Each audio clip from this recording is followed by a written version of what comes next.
ambiance surchauffée et un record à la clé. Pour sa performance, cet athlète grec a remporté dimanche 1 million de dollars. Et même pas besoin de passer au contrôle antidopage. Car dans cette compétition, stéroïdes anabolisants, hormones de croissance ou testostérone sont autorisés. Bienvenue à Las Vegas. La capitale du spectacle et de la démesure a accueilli les premiers Enhanced Games, comprenez les jeux améliorés, dopés. Motivés par une forte rémunération, 42 athlètes se sont affrontés sur des épreuves de natation, d'haltérophilie et d'athlétisme.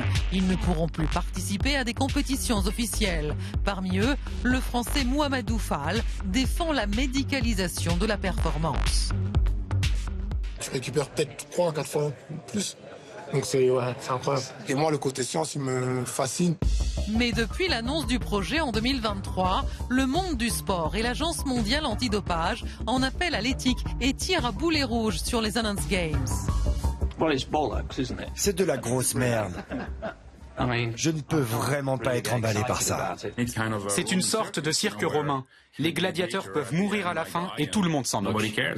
Les promoteurs de ces jeux ripostent en assurant que toutes les précautions sont prises et que le dopage caché existe depuis longtemps dans les compétitions. Ils revendiquent la transparence et assument utiliser le sport à des fins commerciales. Ils vendent des produits dopants. Est-ce que c'est un business où nous utilisons des athlètes et le sport en général comme moyen de faire des affaires? Oh oui! Alors les jeux dopés encouragent-ils des pratiques dangereuses pour vendre des produits miracles ou explorent-ils les limites du corps pour assouvir une ambition transhumaniste?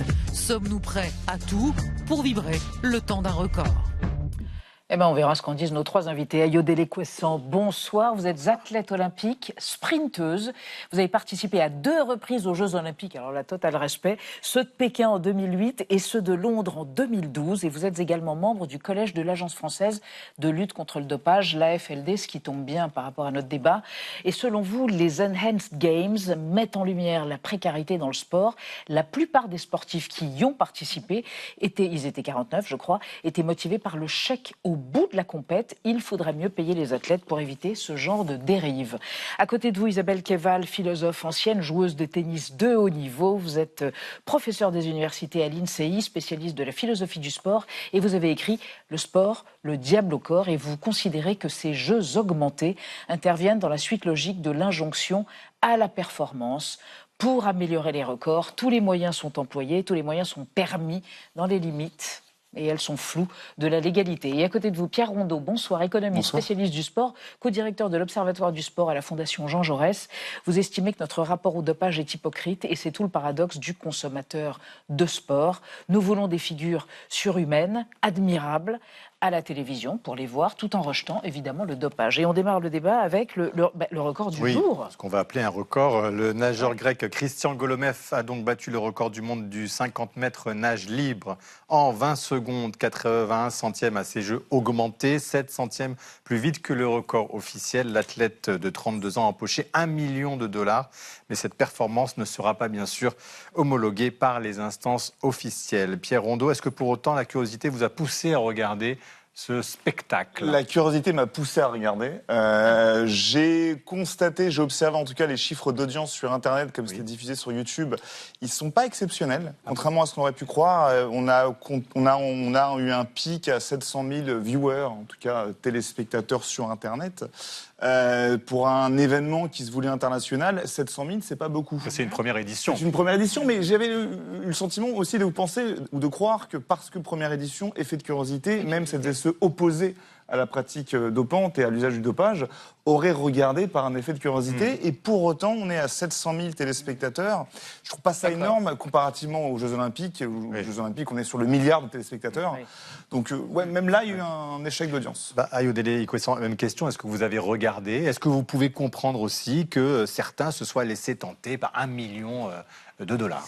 Alors moi j'ai regardé effectivement et le nageur il a gagné 1 250 000 dollars. J'ai regardé la compétition, elle n'était pas extraordinaire et effectivement il y avait tout ce débat de la surperformance qui était annoncée en tout cas par les organisateurs. Mais globalement, moi comme je l'ai déjà dit à plusieurs reprises, on est sur des athlètes pour beaucoup qui sont en fin de carrière, qui bientôt appréhendent un peu la reconversion et qui du coup ont été vivement incités en tout cas à pouvoir participer à ces jeux pour gagner de l'argent et surtout sur beaucoup d'interviews qui ont été réalisées, les athlètes ont parlé de leur famille, ils ont parlé de la précarité financière qu'ils ont rencontrée après les Jeux Olympiques de Paris et donc vraiment c'était et la structure et l'accompagnement. C'est vrai que ça c'est un point qui a été moins mis en lumière, mais notamment un des nageurs qui s'appelle, je ne veux pas me tromper, Hunter Armstrong, qui disait qu'il a bénéficié d'une structure d'accompagnement autour de l'entraînement, autour de la préparation physique, autour de l'alimentation et même de la santé de manière générale, qu'il n'avait jamais connu par le passé. Donc ça montre aussi que certains athlètes étaient venus chercher un peu une structure que l'on pourrait trouver et que l'on trouve aussi en dehors. Et justement, Isabelle Coël, est-ce que c'est pas les carences aussi qui manquent au sport que vous avez connu, vous, Ayodele Ikwessan? Est-ce qu'il y a l'appât du gain, bien sûr, parce que les gains sont pas très élevés, dit-on, dans le sport classique. Est-ce que tout ça ne participe pas à encourager ce genre de participation à des jeux dopés? Alors, sans doute, ça participe de la motivation, de l'adhésion de ces athlètes à ces jeux-là. Mais comme le rappelait ma voisine, voilà, pour l'essentiel, pour l'instant, ce sont des athlètes qui sont en fin de carrière, à la retraite ou déjà suspendus pour des problèmes de dopage. C'est le cas du seul athlète français qui y a participé. Exactement. Donc en fait, on est là plutôt dans une recherche de notoriété, de retour de la notoriété et puis aussi de gains, d'appât financier. C'est pas négligeable, surtout dans ces sports-là. C'est-à-dire que l'athlétisme, la natation, l'haltérophilie sont pas des sports réputés pour avoir des dotations pour les vainqueurs. Contrairement au tennis, par exemple. Contrairement au tennis ou à d'autres sports, à hauteur de ce qui est proposé là.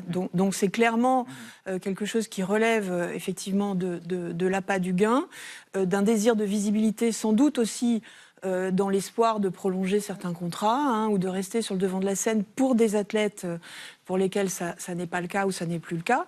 Et puis pour ceux qui l'organisent, une espèce d'accélération de la spectacularisation, de la transgression. Excusez-moi pour cet enchaînement, mais c'est vraiment le sport-spectacle là qui se met en scène dans cette transgression-là. Et il y aurait aussi beaucoup à dire. On va y revenir sur ça, sur la dimension jeu du cirque, mais on va évoquer avec vous trois et avec Anna le modèle économique derrière ces jeux. Oui, parce que les Enhanced Games, ce n'est pas qu'une compétition, c'est aussi une start-up de 32 employés cotée en bourse depuis début mai et qui a vocation à être rentable, voire même très rentable. Alors déjà, les deux fondateurs, l'Australien Aaron De Souza et l'Allemand Christian Angermayer, tous les deux entrepreneurs dans la tech, se sont entourés d'investisseurs solides. Le libertarien Peter Thiel, cofondateur de PayPal, mais aussi prophète du transhumanisme qui aspire à l'immortalité. Et puis de l'autre côté, Donald Trump Jr., le fils du père. De quoi donc sécuriser le capital de la société à coût de millions de dollars. Et quand on leur demande s'ils comptent faire du business sur le dos du sport et des athlètes, aucune hésitation, c'est un grand oui. La compétition doit devenir la vitrine des produits dopants qui seront ensuite vendus directement par la société au grand public. On peut d'ailleurs déjà s'en procurer, regardez, sur la plateforme en ligne Enhanced, de la testostérone à partir de 169 $ par mois ou de la sermorelline à s'injecter pour mieux dormir et mieux récupérer. 189 $ par mois dans ce cas, des produits qui sont soumis à une prescription médicale délivrée par les médecins de la plateforme. Alors cette année, Enhanced prévoit de réaliser un chiffre d'affaires de 57 millions de dollars. L'année prochaine, 175 millions de dollars. Et en attendant, la valeur boursière de la start-up est déjà estimée, elle, à plus de 2 milliards de dollars. Pierre Rondeau, pas de doute, c'est du business, mais c'est le cas quand même dans pas mal de compétitions sportives. C'est le cas dans pas mal de compétitions sportives, mais aussi ce que révèle cette compétition, c'est finalement l'affirmation, la confirmation du dictat de l'idéologie néolibérale, néoclassique, capitaliste, si je puis dire. On est sur l'émergence de l'individualisme, on est sur l'émergence du chacun pour soi, on est sur l'émergence de la responsabilité individuelle. Vous êtes ce que vous êtes parce que vous l'avez voulu. Vous avez un capital humain, c'est votre corps et vous le forgez comme un diamant. Ceux qui sont gros, c'est de leur faute. Ceux qui sont musclés, c'est grâce à eux. Ceux qui sont, je pourrais aller plus loin, ceux qui sont au chômage, c'est de leur faute, ils n'ont pas traversé la route.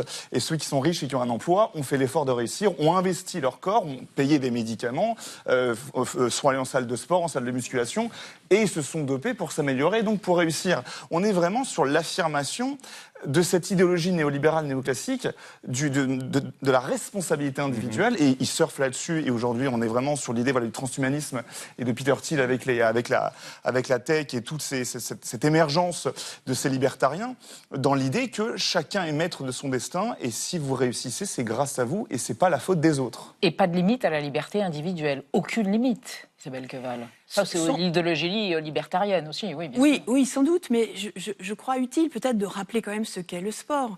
Le sport, c'est pas un absolu, c'est une activité humaine. Elle a été créée, elle a une histoire. Au début du 19e siècle, quelque chose s'est créé, alors qu'on peut aujourd'hui reprendre, contester, critiquer, dépasser. Mais ça reste une activité humaine, donc elle repose sur des conventions. Or, cette activité humaine qui s'appelle sport repose notamment sur une convention qui est ce qu'on appelle les règles du jeu. Dans ces règles du jeu-là, il y a aussi beaucoup d'hypocrisie, on n'en doute pas. Et par ailleurs, il y a ce qu'on appelle aussi traditionnellement des valeurs, sans savoir exactement ce que c'est. Mais ces valeurs ne sont pas non plus elles-mêmes un absolu. Ce sont des valeurs qui sont humaines, donc à réinventer en fonction des contextes. Donc il n'y a pas un absolu du sport qui se promène et qui véhicule de lui-même des limites. Il y a en réalité une activité humaine qui s'est forgée sur ce qu'on appelle des règles du jeu. L'interdiction du dopage repose sur deux axes qu'on peut aussi contester. Le premier, c'est celui de la préservation de la santé des athlètes.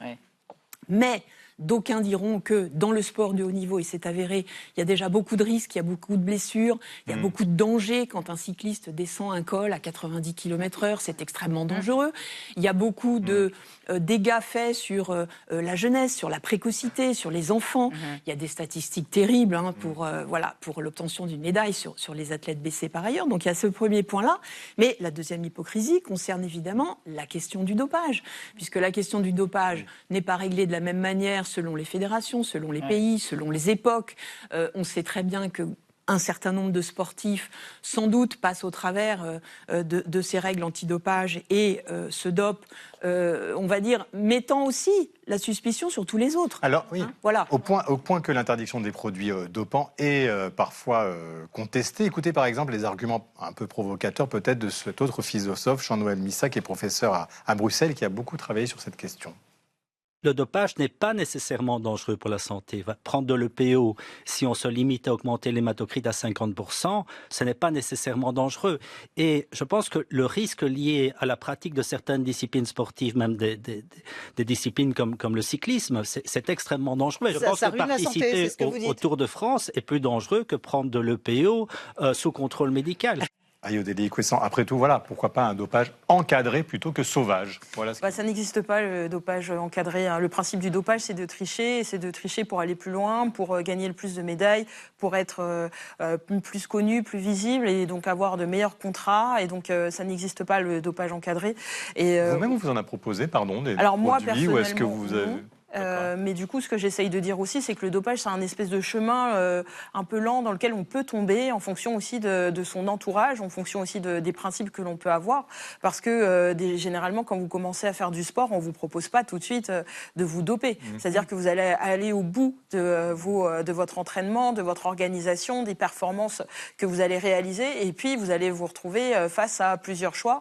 Soit vous pouvez encore progresser et donc ça vous permet d'aller chercher des médailles, d'être reconnu et d'être valorisé par rapport à ça, ou soit vous vous retrouvez finalement dans une situation où vous faites plus de performance et donc soit vous continuez, soit vous arrêtez. Donc il y a vraiment ce sujet. Après, dans le sujet de fond, il y a aussi le débat sur l'égalité et l'équité du sport. Souvent, ce qu'on entend, c'est ce n'est pas juste que certains athlètes aient plus de capacités que d'autres, et c'est vraiment un sujet qu'on retrouve beaucoup dans le milieu du sport, mais qu'on ne retrouve pas finalement dans d'autres milieux où on ne va pas s'interroger qu'on ait des gens qui soient hyper cultivés, très très savants, bien plus que d'autres, et on ne cherche pas à pousser le cerveau à pouvoir assimiler beaucoup de choses. Donc il y a vraiment ce sujet-là aussi de faire en sorte de banaliser la performance à travers ces championnats et de dire qu'on va remettre tout le monde sur un pied d'égalité en prenant des produits. Mais des compétitions sans dopage, c'est une utopie ? Moi, je pense que la triche, malheureusement, le dopage a toujours un temps d'avance sur le sport. Mais comme ça a été dit, on n'a pas de visibilité sur les conséquences à court et moyen long terme. Donc, pour préserver sa santé, le mieux quand même, c'est de ne pas se doper. Et Pierre, en même temps, on a l'impression d'avoir accepté cette ère de suspicion généralisée. Voilà, Pogacar, 4 fois vainqueur du Tour de France, n'a jamais été contrôlé positif, mais à chaque fois, on se dit, il est dopé. Voilà ce qu'on entend. Et là, on se dit, voilà, après tout, des jeux qui ne sont pas hypocrites, qui disent, en même temps, on fait les choses et on le dit. Et en même temps, alors là, c'est vrai pour ces jeux-là, mais pour les compétitions officielles où officiellement le dopage est interdit, on a beau avoir cette suspicion et ce sentiment de triche, ou en tout cas cette peur de la triche. On regarde pour autant. Et on regarde pour autant des compétitions, je pense au football ou au rugby, où on aime regarder toutes les semaines des matchs de très haute intensité. On aime regarder une Coupe du Monde qui va passer à 48 nations l'été prochain. On aime regarder la Ligue des Champions, suivi du championnat, suivi d'une Coupe du Monde, suivi d'une Coupe du Monde des clubs. Et en permanence, on va demander aux athlètes de nous présenter des exploits énormissimes, surpassants. Et on va les regarder. Et derrière nous, on sera les premiers à être devant notre téléviseur pour regarder la finale du 100 mètres. Et on était tous là pour regarder le record du monde. Vous pointez une forme de responsabilité des téléspectateurs aussi. Cette suspicion de dopage. On va critiquer Pogacar en disant qu'il est dopé, et pourtant on va l'admirer. Donc ce que font les Enhanced Games, c'est de dire, nous on assume. Alors c'est peut-être très hypocrite, mais au moins c'est assumé. Isabelle Queval, un autre économiste que votre voisin disait, on entre dans une économie de la modification humaine. Quelque chose d'inéluctable là-dedans ? C'est effectivement une économie de la modification. Oui. C'est effectivement la voie du transhumanisme. Avec des questions anthropologiques. Absolument. Des questions sur ce qu'est le corps, sur ce qu'est le corps sportif. Bon, on parle beaucoup d'humain augmenté, mais qu'est-ce que c'est qu'une augmentation ? En réalité, dès lors que on a un engin technique, et le sport repose là-dessus, c'est-à-dire sur l'histoire des améliorations techniques, sur l'histoire des matériels, des matériaux, des techniques, etc. Dès lors qu'on est dans cet usage de la technique pour produire une performance, on est déjà, du point de vue définitionnel, dans ce qu'on appelle l'homme augmenté.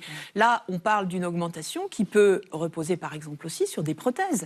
Voilà, quand les athlètes avec prothèses dépasseront par leur performance les records des valides, il y a une question qui va télescoper, on va dire, le monde du sport, à savoir dans quelle catégorie et comment gérer ces fameuses catégories du 19e qui, pour l'instant, K1, finalement, arrivent à permettre l'organisation des compétitions, mais qui sont quand même bancales, parce que là, on voit bien que hommes, femmes, valides, handicapés, ça tangue du point de vue de la pertinence. On pense évidemment, quand vous dites ça, à quelqu'un, un sportif, il s'appelle toujours Oscar Pistorius, et vous évoquiez l'équité, et bien justement, le dopage interroge l'équité entre les athlètes, mais pas seulement le dopage. Regardez cette archive qui remonte à 2007, athlète sud-africain, donc Oscar Pistorius, handicapé de naissance et qui avait des prothèses extravagantes. Sa raison de vivre, c'est le sprint. Amputé des 2 jambes, Oscar Pistorius court vite, très vite. Ce Sud-Africain âgé de 20 ans est né sans tibia ni péroné. Ses prothèses en carbone ont été spécialement conçues pour lui et le propulsent au plus haut niveau. Ce week-end, il va courir pour la première fois chez les valides avec les meilleurs du monde. Problème, la Fédération internationale d'athlétisme s'interroge et veut savoir si ces 2 prothèses transforment son handicap en atout. Si un jour, avec une prothèse, on va plus vite que sans avoir de prothèse, forcément ça posera problème au sens réglementaire, même si d'un point de vue déontologique, on pourrait se dire qu'il faut laisser courir. Ce week-end, en Angleterre, la Fédération internationale d'athlétisme va être particulièrement attentive aux performances du Sud-Africain. Ayodele Kwesson, plus globalement, comment on fait pour protéger aujourd'hui l'équité ? Est-ce qu'on interdit ce genre de prothèses pour les personnes valides, par exemple, pour les sportifs valides ? Est-ce qu'on interdit aussi tous les produits dopants ? On les supprime du marché, c'est ça ou pas l'avenir ? Je ne pense pas qu'on puisse supprimer les produits dopants. Concrètement, les produits dopants, c'est aussi des médicaments qui sont détournés de leurs usages. Donc en fait, on ne va pas interdire les médicaments parce qu'on craint que certains vont les utiliser pour d'autres objectifs. Et ces technologies-là ? Je pense qu'après, on les encadre. Ce qui a été dit aussi par rapport à ces Enhanced Games, c'est comment est-ce qu'on valorise aussi les performances qui sont moins extraordinaires, comment est-ce qu'on accompagne aussi mieux les sportifs. Il y a aussi ce sujet-là, c'est-à-dire qu'effectivement, sur la surenchère de la compétition des performances amène finalement à se poser la question de pourquoi est-ce qu'un tel athlète n'irait pas participer à ces Hands Games.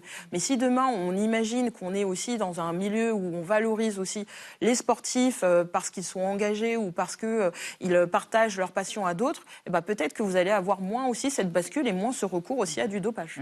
Pierre Rondeau, en même temps, le slogan des Jeux Olympiques, c'est plus vite, plus haut, plus fort. Alors est-ce que là, il n'y a pas déjà quelque chose qui nous incite à faire toujours plus et à maximiser la performance? On aurait pu conserver la devise de Pierre de Coubertin, l'important c'est de participer. On a préféré partir sur plus vite, plus haut, plus fort. Mais il est vieux le slogan. Hein. Il est vieux, mais bien sûr, mais entre plus vite, plus haut, plus fort et l'important c'est de participer, c'est sûr que sur la mise en avant de la performance, on n'est pas sur la participation et le mérite, mais sur l'exploit et le spectacle. Sur le plan individuel, quasiment. Et sur le plan individuel, bien sûr. Donc, je répète, on est encore une fois sur ce paradoxe. Nous, côté public, les athlètes, évidemment, doivent se poser la question et se poseront la question, mais nous aussi, du côté du public, à savoir, est-ce qu'on veut ce sport? Est-ce qu'on veut voir des gens capables de courir le 100 mètres en 9,58? Est-ce qu'on veut voir tous les 2 jours des matchs de football, des matchs de tennis à très haute intensité? Ou alors on va accepter à ce qu'il y ait des pauses? Et il faudrait que le public accepte qu'il y ait des pauses et des matchs moins importants. Votre point de vue de philosophe sur notre responsabilité en tant que public assoiffé de performances et de records? À mon avis, il y a 2 questions qui sont de niveau moral différents. La première, c'est qu'est-ce qu'on appelle le sport? Voilà, tout simplement, puisqu'on a dit que c'était une activité historiquement située, humaine, etc. Le catch n'est pas du sport, le cirque non plus, la danse classique non plus, la préparation des concours des grandes écoles non plus, et pourtant, voilà, dans ces univers-là, comme dans le showbiz, on peut se doper. Ouais. Le sport est une activité concurrentielle réglementée qui a sa propre histoire et ses propres fonctionnements. Ça n'empêche pas, effectivement, le catch d'exister, par exemple. Et sur notre responsabilité, à nous, public? Sur notre responsabilité, la deuxième question que je proposerais, c'est êtes-vous prêt à encourager vos enfants à faire du sport dans un contexte où, finalement, l'issue de la compétition, c'est l'exosquelette, l'augmentation, voire la mutilation pour pouvoir bénéficier d'exosquelettes et le dopage chimique. C'est ça, au fond.